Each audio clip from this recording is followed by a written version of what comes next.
Hello, dear listener, it's Anya from Plastisphere. I've got a new guest episode to share with you to inspire your ears, mind, and heart. As you know, plastic pollution is not just a waste issue. It starts way before that, with the production of plastics from petrochemicals and our use of the products, shedding microplastics and chemicals. And in the end, a lot of it ends up as waste and pollution. But the problems plastics cause from production to disposal are not distributed equally. They impact some communities more than others, especially those already at a disadvantage and with little political power. One of the people fighting this environmental justice issue is Tiza Mafira. She's a lawyer and environmental activist from Jakarta, Indonesia, and one of the heroes of my favorite documentary film on the subject, called The Story of Plastic. The other day, I listened to a super insightful conversation with her on another podcast, which I'd like to share with you. The Indisposable Podcast is a show produced by Upstream, a nonprofit based in the United States. Upstream helps businesses and communities shift away from single-use products towards a circular or reuse economy. Each year, they hold awards to recognize pioneers who develop alternatives to our throwaway society, the Reusees. The next Reusees award ceremony is on June 7, and you'll be able to watch it live online. Check out the links in the show notes.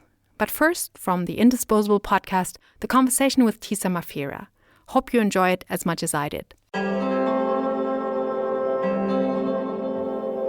Welcome to the Indisposable Podcast, produced by Upstream. I'm your host, Brooking Gatewood. And I'm your co-host, Matt Prindiville. Thanks for joining for another episode celebrating solutions to plastic pollution. Hey, what's up, Solutioneers? Welcome back to the Indisposable Podcast. I'm your host, Matt Prindiville, CEO and Chief Solutioneer at Upstream. And today, I'm really beyond excited. I'm actually gushing a little bit to have one of my personal heroes, Tiza Mafira, on the show. Many of you may recognize Tiza as one of the Indonesian activists that was featured prominently in the award-winning documentary, The Story of Plastic. So Tiza is an attorney. She's a public policy expert. She specializes in environmental law, waste management, and climate change policy. And she's the co-founder and executive director of the Plastic Bag Diet Movement, which has raised awareness of the harms of single-use plastic and initiated the paid plastic bag policy that's enforced in supermarkets throughout Indonesia. In 2018, she was one of 5 people to receive a UN Ocean Hero Award for her work. And she's also the associate director at Climate Policy Initiative, a nonprofit think tank and advisory organization that's focused on public policy related to land use and energy transitions. So Tiza, I'm so excited to have you here. Welcome to the show. Hi, Matt. I'm super excited to be here too. Thank you for having me. So Tiza, I want to start with how you became an environmental activist. I mean, have you always been one, or was there a moment that shifted your perspective? I have absolutely not always been one. I was a corporate lawyer in my past life. I dabbled and was interested in environmentalism since I was a kid, and I actually did study environmental law in my graduate and master's degree, but I didn't think of myself as somebody who would fight for the environment. You know, I was just interested in it as a subject and as a logical thing to learn for the survival of the human species. But I didn't think that environmental activism could be a thing, could be a profession, could be something that I actually have a career on. So I was a corporate lawyer, and then I was like telling my bosses, I studied environmental law. Do you have any things cases for me that I could work on. And they gave me these clients that were, they were going to open up a palm oil plantation and they wanted to get an environmental license. Or they would want to open a cement factory in a former rice field and they wanted to get an environmental license. And I just ended up thinking, this is kind of not how I thought this would be. Not what I wanted to do. No. I want to stop this stuff from happening. I don't want to make it easier. Exactly. So, yeah, but I think one of the most frustrating things about this, and this was 6 years as a corporate attorney, by the way. One of the most frustrating things is that I'm limited to interpreting the law, and sometimes I feel there's more that could be legislated more that could be regulated, but I can't do anything about it because my job is to just interpret it for my clients. And that's when I really started looking for outlets. What can I do? What more could I do? And I guess that led me actually to this realization just one day that, there is actually something that's missing. What about plastics? Nobody's regulating single-use plastics. Could I do something about that? I have some ideas, and I just started something here and there. I started this petition. I started talking to that person, and then I just, before I knew it, I was just fully immersed in this thing, and I just quit my job and never looked back. Wow. I also want to start with the story of plastic, and I since you're talking about this journey, and I love this journey, because same thing. I too did not grow up as an environmentalist. This wasn't something that was anywhere near my thinking when I was a teenager, and it really wasn't until I got to college and started getting exposed to a lot of ideas, and also a lot of my friends in college were activists, and it really changed the whole trajectory of my life. And I remember another trajectory defining moment for me, which was going to the Philippines. And, this was part of the original founding for Break Free from Plastic. And our friend Froy taking all of us out to Freedom Island, where I had seen, pictures of the rivers in the Philippines and in Indonesia and other parts of Southeast Asia. But it's one thing to see it in pictures. It's something else to see it in person. And it was just staggering, the amount of pollution, all up and down these beaches and all throughout the bay. And, you have this incredibly powerful moment in this film, in the story of plastic. And I want to go to a moment that's early in the film where you're standing on a riverbank, you're surrounded by plastic. And I remember you saying something like, when people ask me why I'm working on plastic pollution, I want to take them here and I want to have them walk around for an hour and then ask me that question. Well, you've now taken millions of people from around the world to that riverbank through the film. And I know you've been in other documentaries too. I mean, how do you think these documentaries have changed people's perspectives on plastic, and how has it impacted your work? Our work is always based on something we call the inside-outside strategy, which is that you need to be able to work from the inside, talking to the people you actually want to target this change, right? Which is, in our case, policymakers. Yep. So you want to be able to work kind of behind the scenes with policymakers, speak their language, give them the technical documents they need. But it's not enough, because you need to do this outside strategy, which is to create a movement, create awareness, create the pressure. The pressure, exactly, the pressure for the policymakers to actually say, okay, looks like we're getting public support if we release this legislation, right? And so the documentaries,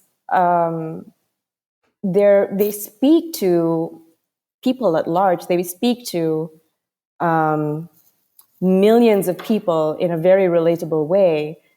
And that is incredible for the movement. The amount of awareness and the amount of people who were previously not interested, but now are interested, or previously a little bit interested, but now are super engaged and they understand the issue more because of these documentaries is amazing. And that's really helped us in terms of that outside strategy that I've told you. And ultimately it all blends into one, movement that has helped us push for policies against single-use plastic. One of the most powerful impacts of the film is that it helped dismantle this industry narrative that plastic in the ocean is a problem that's caused by the people and the governments of Southeast Asia. And I feel like the film and the Break Free from Plastic brand audits, they've helped shine the light and show that it's US and European brands that have their plastic packaging littered throughout the region, and that, recycling imports from the global north have only added to the problem. Has this film helped to change that narrative and the opportunities, and not just the film, but just the work, how the work has evolved? Do you feel that narrative has shifted, and how has that impacted the opportunities for activists in Southeast Asia? Honestly, the film, I think, is a game changer. I I went up to Steve Wilson, a good friend and the executive producer of the film, after the premiere, and I told him, Steve, this is a game changer, because I watched that for the first time, right? And I felt, all this time I've been this little jigsaw puzzle, and now I see the complete puzzle after it's been completed. And what I said at the time after the premiere, what I thought and what I told my friends afterwards immediately is, listen, the narrative is going to shift after this. It's going to shift to the producers and the petrochemical industries, and it did. I think that's very important, and it's not like we still have a long way to go. There's still some resistance, but there has been a major shift in the way that the plastic problem has been discussed. It has always been discussed as a downstream issue, like the Southeast Asian countries are the source of leakage of plastic pollution into the ocean. But now the conversation is, where does the waste get designed? Where does that type of poor packaging get designed in the first place? Who authorized this system where in Europe you can't find sachets? You can only buy shampoo in bottles. But in Asia, you can find sachets, like this poor multi-layer packaging that's too small and too complicated to do anything with after its use. And the conversation has shifted to, how petrochemical companies have kept on churning and supporting even more plastic production in the last decade, and none of that is declining even as we speak. And so I think it's a much more important conversation that really strikes at the heart of the matter. We're not at the point where we're already hammering at that root of the problem yet, effectively, but we are hammering. We are hammering for sure. I'm really curious to see what has changed. I mean, the film is almost 4 years old now, and I imagine that some things have changed. And, can you talk about maybe something that has been one of the big changes that you've seen in either Indonesia or in the region? And then, what are some things that you're really, unhappy about, where you haven't been able to get traction on thus far? At the time that the film was made, we had only managed to get one city to ban single-use plastic bags in Indonesia. And today, we've managed to get more than 100 cities to legislate bans on plastic bags. It has been amazing. It's been like a domino effect. Like once we got the major cities in Indonesia, we got Jakarta and Bali to ban plastic bags after years of working with them. After that, it was 5 cities. After 5 cities, it was 10. After 10, it was 50, So it just kept snowballing. And now we're at this point where, okay, now we need to move on to other single-use plastics because there's a lot of problematic plastics out there. And after we target these other single-use plastics, these cutleries, these, cups and plates and sachets, we have to make sure they don't get replaced with other single-use alternatives, right? Because some people like to think, the problem is the plastics. No, not exactly. The problem is the single-useness, right, of the disposability of these materials. So this goes into your second point. What's still frustrating and what still needs to be done? Well, the idea that the solution should be reused, that's the one that's still a challenge, to get across.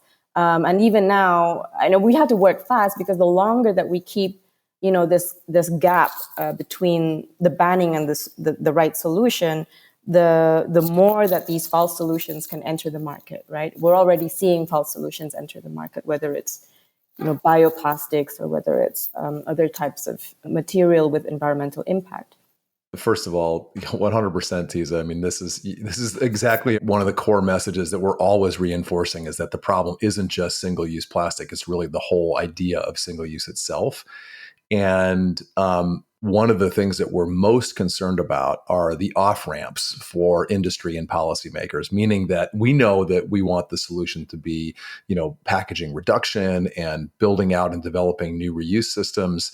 But it's the easy path, and the off-ramp to that is, we're just going to move into bioplastics or compostables or, something else that is kind of, you're just trading one set of environmental issues for others, or this concept of we can still just recycle our way out of the problem, and we're just going to do more recycling. And we always say recycling is important, but it's just nowhere near the impact of packaging reduction and building out these reuse systems. And also, and we know in the case of Southeast Asia that more recycling can actually cause problems. And I want to talk a little bit about the shifts that have happened in global recycling markets. In the US, we've seen the impacts of China no longer taking low value recyclables. Are more recyclables from the global north? Are they finding their way to Indonesia? And if so, what kind of impact is that having? Absolutely, yes. More recyclables are finding their way into Indonesia, and that's discussed as well a little bit in the Story of Plastic film. And it's absolutely horrible. It's the kind of plastic that you find it's dirty. It's these poor, multi-layered, jumbled mess. And sometimes you pick one up and it's like a brand that you've never heard of before because it comes from a foreign country. And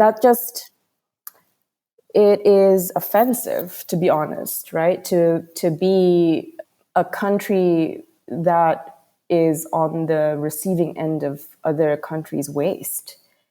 And it's like other countries are like treating Indonesia like a landfill.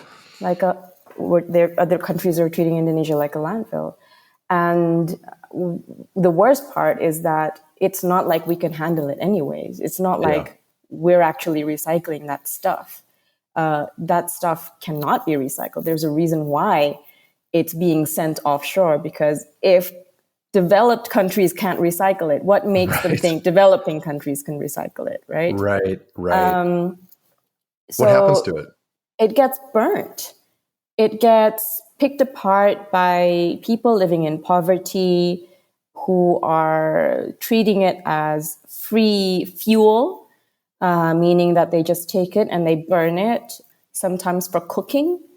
Oh my God. And, when you burn this type of plastic, don't try this at home, by the way, but it does create a thick black smoke that is entirely full of toxins. And that hits the people who are least likely able to deal with the health consequences of that. So it is devastating. And not only can we not recycle our way out of this problem, but, it just reinforces how there is no way. You're just moving the problem across the globe to be somebody else's problem. I wonder if you could talk a little bit about, the state of policy around single-use plastics, and also, the evolution of the plastic bag diet movement, because, you helped to create this organization and this movement, which just caught fire, which you've just described with all these cities, passing plastic bag bans. And now, you said you're moving into other products and looking at how can we get more reuse going. What's the appetite from policymakers in Southeast Asia to take more action on plastics? The appetites vary. I mean, that's why, to a certain extent, there's a strategy involved in us deciding to work with cities, because cities are more manageable in size, but also because we can pick which cities have the leaders that have the appetite for this, right? Whereas if we're directly working with the national government, which we did try about, a few years ago, there's so many different interests and political complications involved, and it was taking too long. And actually, the legislation in Indonesia, the national legislation in Indonesia, is saying, okay, we're going to ban 5 types of single-use plastics nationally by 2030. So, like that is way too long, and it doesn't need to be that long, because people are actually able to adapt quite quickly to single-use plastic bans. We don't have to wait for 2030. But what the law does allow is, and this is actually a clear recognition of our work in cities, what the national law did allow was to say city governments can legislate first before 2030 if they want. And so that's what we're holding on to. And, that's the appetite, I guess, is just what's next after the appetite in the cities that have plastic bag bans in place. There's a number of things that they want to focus on. First of all, how can we make this ban more effective, as in, like, how do we monitor its implementation, make sure there's compliance? Number two is, how do we expand this into other single-use plastics? The primary ones being cutleries, utensils, and online e-commerce plastics. That's like a big thing. Everybody's frustrated. Nobody knows what to do with it. Right. And the third thing is, how do we legislate more subjects? Now legislations are focusing on supermarkets. The interesting thing in a country like Indonesia and throughout Asia really is that you have informal markets as well. You have traditional markets, informal vendors, street vendors, and they're not even registered. These are people who they're licensed, they don't pay tax, whatever. How do you legislate the informal sector? That's very, very difficult. So the next challenge is, how do we phase out single-use plastics from the informal sector? That's another major challenge, which we're also working on, by the way. We're working on plastic-free traditional markets. But yeah, there's so much work, so exciting, but so challenging.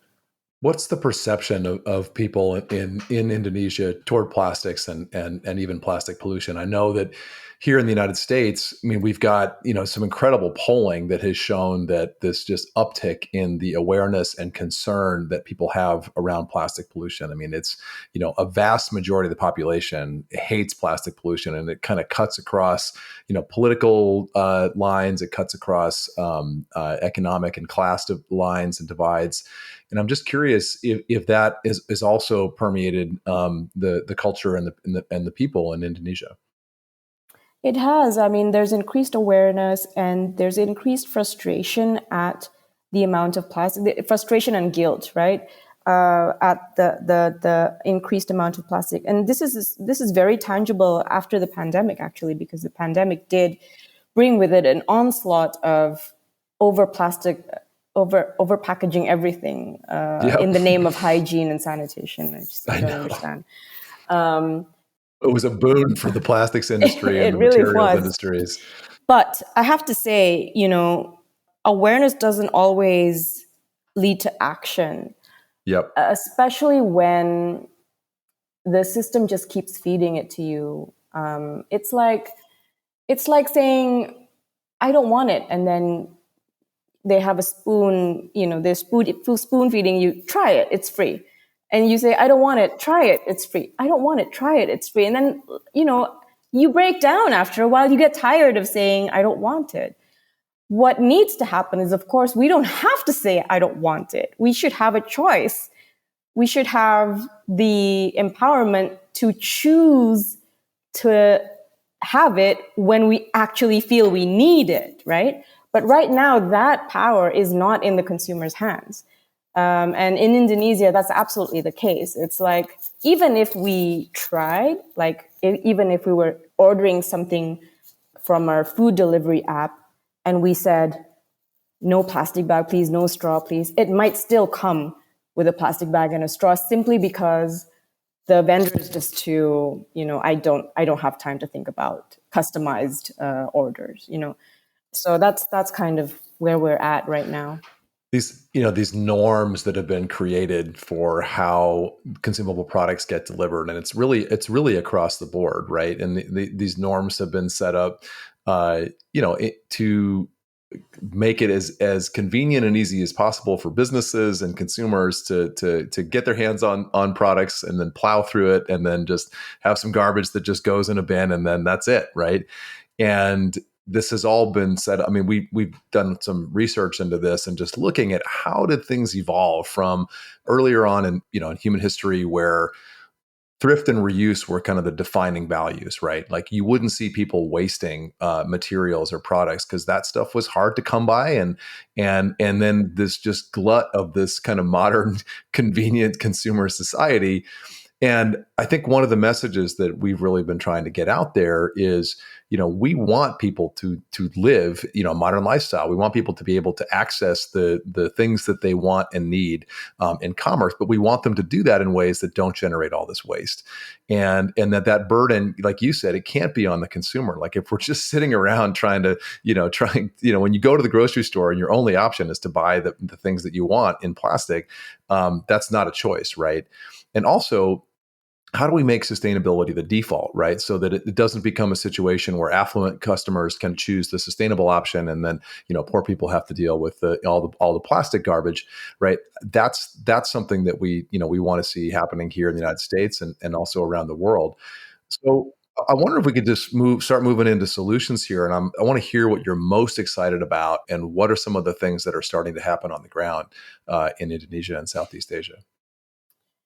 I'm most excited about reuse solutions. And to be honest, that thing that you just mentioned about giving options, right, to consumers, that is the key. Sustainability should be visible, accessible, mainstream, and it should not be niche at all. It shouldn't be a premium market. It should be the norm. It should be so easy to get, you don't even talk about it, It's not a green product, it's just a product. It should be like that. And what I think could happen, and what we're trying to achieve, is this idea that reuse can be convenient and modern and not costly. The thinking behind that is that, well, number one, reuse is familiar. We haven't always used the word reuse because in the past we always used reuse, and it was just used, right? It was just exactly. It was just how we did things. It didn't occur to us to call it reuse, right? I mean, in the Western world, you had milk bottles, I think, right? Yep, that's right. Milk bottle deliveries. Similarly, here, it wasn't milk. It was all kinds of things. We would have herbal drinks just go by in front of our houses, being carried by ladies in baskets. And they would have this specific calling tune. So we'd know, oh, that's the herbal drink. And then we would have like these carts selling noodles and meatballs. And they would serve them in these bowls. And wow, bowls, revolutionary. And they would wash it right in front of our houses. And they would have this calling tune. So at our house, we could hear, oh, that's the meatball cart going by. So it was all these are childhood memories for me, which is not so long ago, by the way. And today it's like they go by, but they use plastic. Why? And what we're campaigning is we're just saying we can bring back the reuse traditions, the local wisdom that we've been so used to, and we can modernize it as well so that it fits our current lifestyle of shopping at the supermarket, shopping at e-commerce. And so the way to do that, of course, is to work towards having reuse solutions enter every store and every shelf. It's a massive undertaking, and we're nowhere near kind of being there at that point yet, but we're moving towards that point. And I think what it takes is a lot of industry investment into redesigning their entire supply chain, redesigning their packaging, redesigning their system, logistics. And it also takes standardization in the industry. And it also takes a lot of policy campaigning. I understand that you're working with our friends Amy and Claudette over at PR3 Yes. and the exciting project that's happening in Jakarta. Can you talk a little bit more about that and what the vision is for the project? Yes, absolutely. I met Amy Larkin, and it was like we clicked immediately. And We love it. so We love Amy. I only use the word game changing to very few people, as you now you know too. Because what I told Amy after she did her 5-minute pitch, I said, Amy, this is going to be game changing. Well, Stu and Amy are game changing Yes, people, and yes. so yeah. Yeah, because even I, when I heard the word reuse, I immediately thought, oh, okay, maybe refill, bulk stores, consumers bring their own packaging kind of thing. But when I spoke to Amy, what she said was standardization, right? Standardization in the way that, how USB plugs can be used in any kind of brand of laptop, wherever you go in the entire world. And our phones can be used in Indonesia, and then you fly and then you land in the US, and you can still use your phone because there are standards that allow you to connect. And that should be the same with containers. That should be the same with packaging. That is the only way that you can get reuse to become efficient and cost effective. And I was like, wow, you're absolutely right. Yes. So I said, okay, so the idea was, well, you've had PR3 on this show as well, on this podcast as well. What they said was, we're working on standards. We only know whether it's going to work in the Western world. We don't want that. We also want these standards to work in the developing world as well. Could we do something they were starting in Seattle at the time. Could we do something both in Seattle and Jakarta? And we can showcase that reuse standards are applicable. And if they're applicable in both of these cities, in both of these different situations, then why not imagine that they can be applicable globally in the context of a world that is, working on a system of global trade? And I said yes immediately, basically. And that just kind of, we fed off each other, like the plastic bag diet movement. We're thinking of how do we get reuse to become more of the solution to replace single use? And then the work with PR3 just kind of widened our vision so much more, so that we're starting now to familiarize in Indonesia the idea that reuse can be so much more than just bringing your own tumbler and bringing your own tote bag when you're shopping. It can be as wide as, you going to a supermarket and every single thing in that store is packaged in a reusable container, and you can return it in any drop box around town, and they can wash it in any washing facility scattered around the city. So that's, I'm even getting super excited talking about it. Me too. I get so excited talking about this. And one of the things that I'm particularly excited about reuse is that, to me, it you can solve the sachet problem very quickly, right? And if we could get more and more companies to look at providing their products through reuse services and selling small amounts of product to people, one of the companies that we're really excited about is a company called Algramo, which I know you're aware of, and that innovation of really allowing people to buy as much product as they can afford or as much as they need, but doing that through reuse and not through single serve. I mean, that's like, again, another game-changing idea and solution. And I've just thought, like, the concept itself is not patented, right? Anybody can go out and create a business that is built around that kind of model. And it also just really struck me as something that could be done very small scale too. Like, so you mentioned the people with carts coming by in the streets and people purchasing things that way. Like, of course, that could be, a reuse system. Let's talk about, the vision that you have. I mean, you've been working on this stuff there for a long time. One of the things that I think is so powerful about your role in the story of plastic film is, you're a young person, right? And you talk about the change in your lifetime, right? The shifting to plastic and how so much of this pollution has literally been created in your lifetime. And also, I left that film with this idea of hope that you also kind of share, that, well, we can flip it back, right? In this lifetime that I have, like, I want to work to not just, like, go back in time, but take the best of the past, like take these reuse refill systems from the past, modernize them for today's marketplace and today's consumer, and really shift the way that people consume, so that we can avoid all this pollution.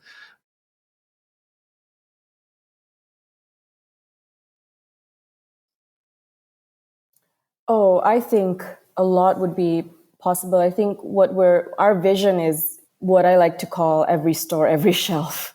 Whether you shop in the big glitzy supermarket or whether you shop in the simple, traditional vendors, you would be able to find a product that is packaged in a container that you can return. The way to achieve that, I think, well, it's nothing short of an entire systematic overhaul of the entire supply chain of consumer goods.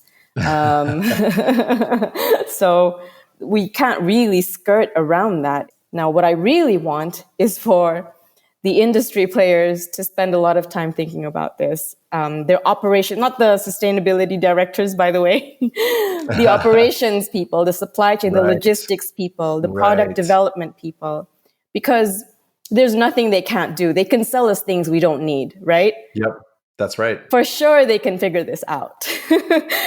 Yeah, so I'm hoping that we'll gain traction once they're fully bought into the idea and they start investing a lot of time and resources into redesigning their supply chain. And we'll be there. We're ready. We're ready to support them with the enabling conditions, the policy that's needed to enable that, the policies that's needed for them to feel comfortable that they won't be in an uncompetitive position if they do this, right? Because everybody else needs to do the same. That's our job, right? That's NGO, and government job. We can do that, but they also need to do their part. Yeah, 100%. And I'm so glad you alluded to the difference in perspectives from one side of these big companies to the other. And, we work a lot with the sustainability officers for these companies, but of course they're not the operations and supply chain people. Some of them have eyes into and work closely with them, but they are the change makers within their company. And many of them, what we found is that many of those people in the sustainability departments are actually really bought in on reuse and excited about reuse, but they don't have the information that they need to convince the people that make the real decisions up above them and laterally to them in the operations and supply chain side in making these shifts. And a lot of it, like you said, it's going to require a massive amount of investment. And that is, to get big companies to invest that are very traditionally risk averse, that have put, decades and dollars into optimizing these single use supply chains and packaging supply chains, it's a big challenge, right, for these companies to make this shift. And I think a big part of our job as NGOs is, I love, the description of the inside and outside strategy. We have to keep the pressure on the outside, but we also have to help these change makers within these companies have the information and the resources and the data and the tools they need to make the case, and also to help them, be able to collaborate. Because I don't know what the regulations are like in Indonesia, but here in the United States, if one company that's a competitor collaborates with another on creating something that's good for the environment, people can sue them for antitrust, violations and regulations. And so this is, again, why I think NGOs and civil society are so important, because we can create those kind of pre-competitive spaces and collaboration platforms for change. Because you can't have an individual company going it alone, right? Even the biggest consumer packaged goods companies, they can't do this on their own, right? They really need to be doing it together, and we need to create these shared platforms. And so anyway, Tiza, I'm so excited about, what you have accomplished and your work and your message and who you are as a person. I just, it's been such a pleasure to hang out with you. I just want to let our listeners know where they can connect with you and follow what you're up to.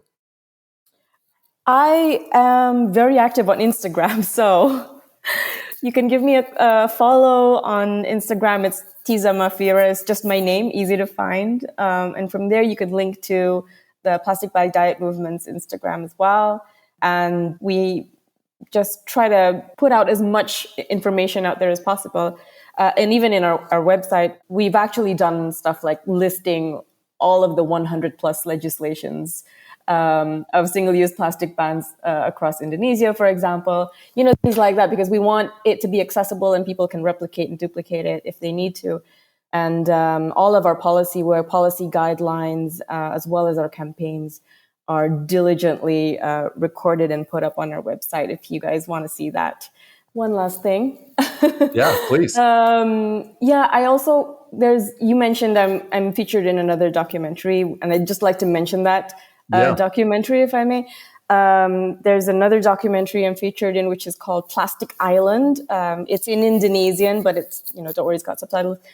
The big thing is that you can find it on Netflix. Oh, wow. And it's a good one. It's a good one. You should check it out. I'm going to go literally check it out tonight. I can't wait.